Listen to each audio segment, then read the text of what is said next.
All right, thank you. All right, now we're going to bring Sam in.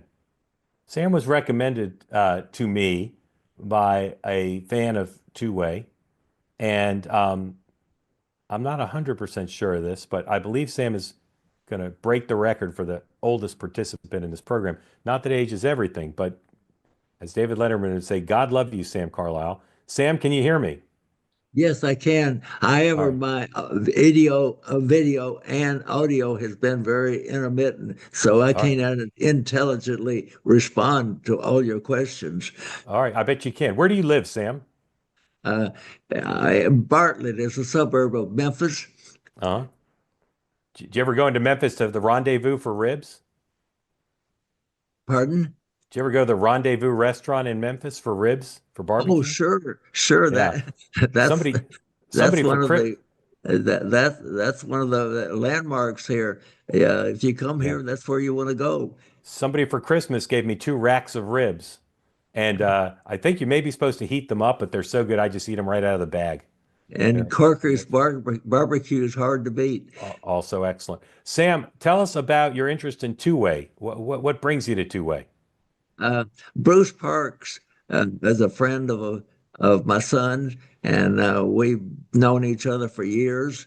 And he's a very fine gentleman. I appreciate his conservative attitude. I think he's a fine person, and I, I respect his views very much. Yes, sir. Uh, Have you lived in Tennessee for all 101 years? Uh, well, the first 2 years of my life, I was living in Mississippi in the house that my dad built. And it had 2 rooms. One had a dirt floor, and the kitchen had a pump in it. My mother was real proud of. But she talked my dad into moving to Memphis when I was 2 years old. It was 1927. And it's been good enough that you've stayed the rest of the 99 years. Yeah, that's correct, except for my time in the service. Okay, Sam, let me ask you, what president during your lifetime who you remember do you remember most fondly and why? Oh, I remember FDR. He's serving all 4 terms. I was in the service then, but I remember him being elected. That was the year the Ken Lindbergh baby was kidnapped. And I think he was a very remarkable president, even though he was a Democrat. I think he did a good job. He brought us out of the depression. He had a lot of uh, forethought, and I think he was very innovative to bringing America out of the depression. Depression Okay. was hard on us. I remember it very, very well, even though I was very small. Yeah. Sam, let me ask you about Donald Trump. How would you explain if you were hosting some French tourists in Tennessee and they said, Sam, can you explain how this guy got elected? How would you explain that? I think Donald Trump is a fine gentleman. I don't think he's the best speaker that but he's a fine gentleman, and I think he puts America first. I think a wants to bring America out of the backwoods, so to speak, Yeah. because he's good, but I don't think he can do everything he wants to do. Even though I admire his thoughts, and I would like to see a lot of them implemented. I think uh, he's going to be a bit of fresh air to America. Even though a lot of people may not appreciate it now, but I think he will be good for America, especially on this border crisis down in the South. I'd like to see that changed immensely because that's hurting America. Sam, I'm gonna We I'm need, gonna ask you. Sorry, go ahead, finish up. pardon? No, you finish. I'm sorry I interrupted you. Go ahead. All right, I'm gonna ask you one more question, and then I'm gonna turn you over to Tricia for questions because I can tell she's got about 101. I chose that number at random. Sam, if President Trump called you up and said, Sam, I saw you on two-way. I'd love your advice. What advice would you give him about how to be a successful president this time? Keep America first and try to get Congress to cooperate more with the president. They need to implement some new ideas instead of so much political rivalry. Congress is more interested in being reelected than putting America first. Sam, before I go to Tricia, lots of questions in the chat about your military service that you referenced. When and where did you serve? And we're all appreciative of it, whatever the answer is. When and where did you serve? I enlisted in 1942, June, and I took an aptitude test, and it qualified me for. I had an IQ of 117, which I was proud of, and they told me I could either take the Signal Corps or Air Corps. I chose the Signal Corps because I was a ham radio operator, and I had a little background in radio, and I went to a radio training school in Fort Monmouth, New Jersey, and cryptographic school in Washington, D.C. And then I was assigned to the I was assigned to the Signal Corps, but I was attached to the Air Corps. And then when I went overseas, I transferred into the Air Corps, the 8th Air Force to be exact. And I served over 2 years in Britain before I went over on the continent, France and Germany after D-Day. And I put some time in Germany. And then I returned home in December 1945. And I have some good experiences and some bad experiences I could relate. I bet. I bet. Tricia, questions for Sam. Sam, thank you for all that. And Tricia's going to take over for a bit. Thank you, Sam. It's fascinating, and thank you for serving our country. As you know, the first 100 days for Trump, especially because he can't run again, these are essential. What do you think? What are the top two things you think he needs to get done first in these first 100 days? I'm sorry, Tricia, my audio isn't that great. Can you repeat that just a little bit? What are the two things that you think Donald Trump needs to get done in these first 100 days? Oh, It's a tough one. well, it's not what he could do. It's what the country could have done to cooperate with him. I think it was a lot of political rivalry, too much. Nobody wanted to cooperate with him, and Congress didn't cooperate with him like they should have. And it's a two-way street or three-way street in some cases, but I think that he tried to do a better job than what he did. But he's not a very good speaker in many aspects, and that is harmful to him. I think he should not talk too much. Good. Tricia, one more for Sam. Sam, how do you feel about the Ukraine war? Do you think the U.S. needs to keep sending money? We need to stop? What's your perspective on that, especially because you've served the country? Once more, please. How do you feel about the Ukraine war? Does the U.S. need to stop sending money? Should we continue? Do you feel like Putin is a major threat? What's your opinion on that? Ukraine, I think, is to be defended. I don't think we should let Russia run over them, and I'm all for backing Ukraine. If we have a little bit more backing, I think Russia will back down because Russia doesn't have the economy nor the manpower to fight a war that they want to. I think that we could back them out of there if we will put a little bit more effort in there. They Sam, need Sam, help. I'm going to ask you one more question, and then I'm going to bring other folks in, and you're going to co-host with me and Tricia, if that's okay. As you watch Joe Biden over the 4 years he's been president, have you noticed a mental acuity decline in him? And if so, how severe do you think it's been? Yes, I think I've noticed a mental decline in his physical ability. He has less physical ability than I have at my age.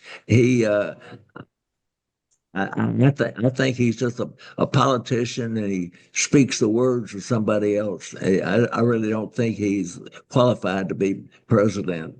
I don't think he could box him box his way out of a paper bag. He's just not qualified, mentally and physically.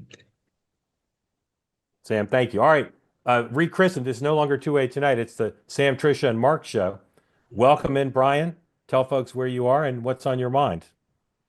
Hey guys, I'm a fellow born in Mississippi guy myself. I'm calling you from the rightful home of the Space Force in Huntsville, Alabama. And All on right. my mind So tonight, Alabama's lost both of you. That's not great for them. that's correct, brain drain. Yeah, exactly. All right, go ahead, sir. What's on your mind, Brian? On my mind tonight, this back and forth and these comments from Zuckerberg. So I work in the tech industry. I have a background in that area, but I think there are some political trends and overtones to this idea of decentralized content moderation. It really follows on what we see with Bitcoin and peer-to-peer businesses and other things that have been unlocked by new developments, right? And one way to look at it, or one way I'm starting to see it, it's almost like the antithesis of the Lena Khan antitrust platform arguments that we've been wading through for the past 3 or 4 years. Yep. Anyway, just a quick observation there. But again, Yep. I think there's an aspect of freedom and policy that's, not centralized. I think that's an important trend in the future of government. And I'm curious to see how it develops, even if a tech company has to force us into it, the likes of Yep. X or Facebook. Yeah, Brian, what do you think about banning TikTok?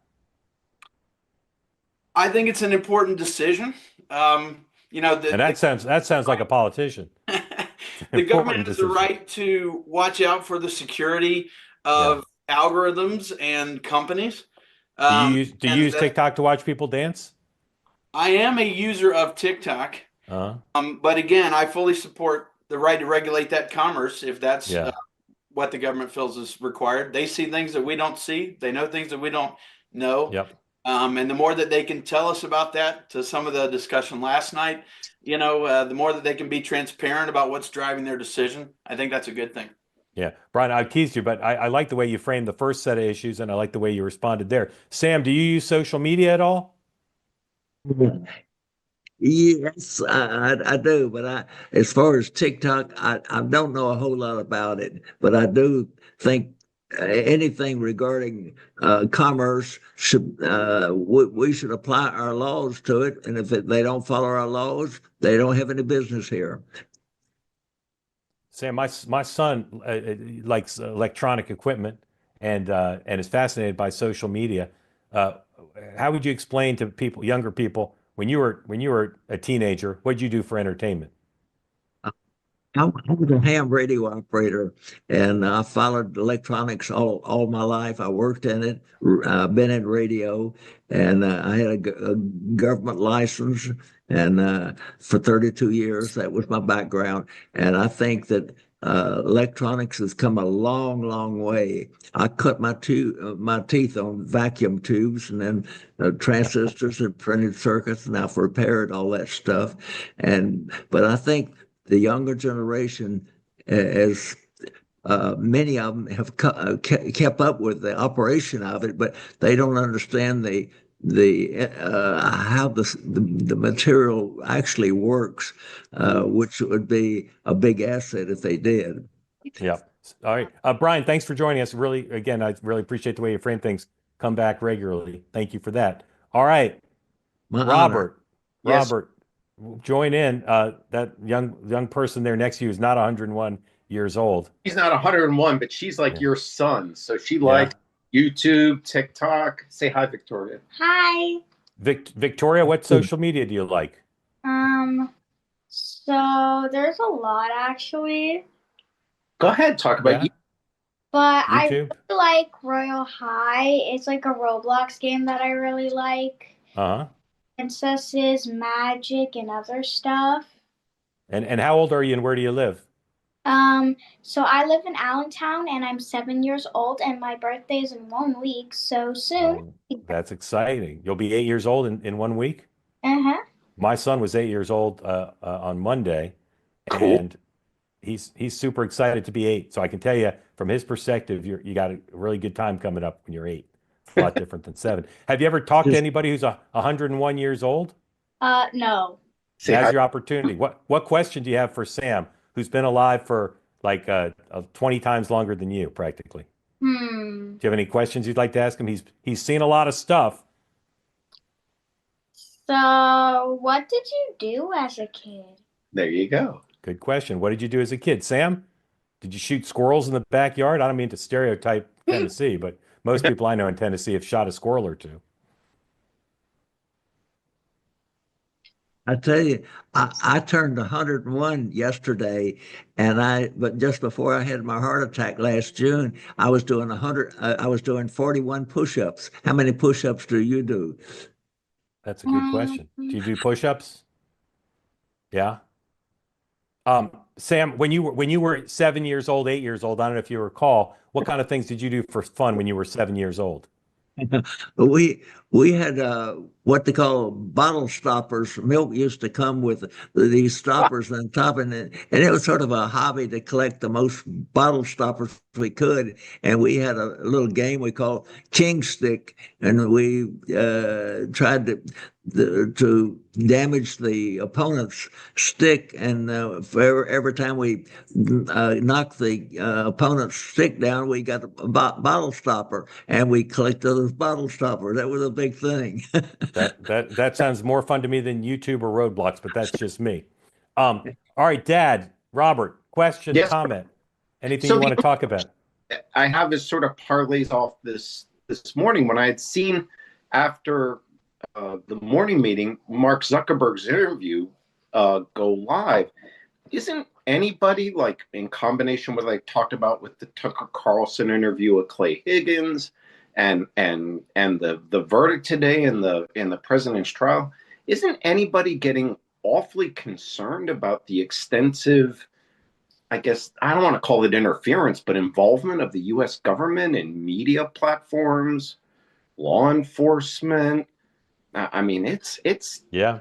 Yeah. it's Trish, it's Trish, not it's not a yeah, my comment this morning about the tinfoil running out in my yeah, house is that it's not a conspiracy theory anymore. The involvement is so yeah, pervasive. yeah. Trisha, Yeah, I think you make a great point. I think the Zuckerberg thing, it was almost especially sour because had this happened, had we known fully what was going on, and we still don't know fully what was happening, but I mean, could there actually have, there should be investigations going on beyond just the Twitter files for Elon Musk, and there has to be accountability in the government because this is inconstitutional. And I think that there will be some sort of accountability, but it won't be as sweeping 4 years later, that's for sure. Yeah, and it goes along with the fact that we were told about the Hunter's laptop not being authentic by 51 intelligence officials. And I mean, and I hate to start piecing things together in the background. I don't want to sound crazy, but it just, as I said, it just continues to come out that, man, I mean, no wonder the trust in government is so low. And we had an yeah, election about that. Really, I yeah, think the election was as much about how much the American public has confidence in the U.S. government as it is about Donald yeah. Trump. I, for a lot of people, I think you're right. I want to put up a tweet that ran a little while ago from Dave Portnoy. Most of you know who that is, runs Barstool Sports. Not a huge fan of the Zuckerberg announcement today, the clip we played where he talked about being intimidated, or they tried to intimidate him from the administration. Can you make that full screen so people can see it? I can read it, but I want people to see it. It says, Zuckerberg is such a spineless jellyfish. Somebody from Biden's team, unnamed, told his team to take stuff down, so he rolled over. Trump gets elected, and suddenly he's a new man. Trisha, how do you explain that emoji? Is that the Is sour it, I face think angry it's, emoji? yeah, it almost looks like puking emoji. It's green, Is right? it? It's green. Not quite puking, just looks unhappy. All right, you can take that down. All right. I enjoyed the whole conversation. I can tell, as again, I almost never look at the chat, but I can tell some people did. Sam, we wish you a belated happy birthday. Thank you very And kindly. I really and appreciate it. I don't feel 101. I still pretty active. I can walk unaided, and I feel very, very good for my age. well, And you look and sound great. And not only can you walk unaided, but you can participate on two-way as well as anybody else we have on. And we hope you'll come back. And we wish you an early happy birthday. And thank you for we hope you get tons of presents. And like I said, you're not going to believe how good 8 is. thank you for having me. I really Fantastic. appreciate it. Thank you for the opportunity of expressing some views, and I hope to come back and talk to you some more. Sam, you're welcome back anytime. You're welcome back anytime, and we delighted having you. A perfect end to our first week back. So thank you again, and grateful to you for making so much time for us. Thank you very much for having me.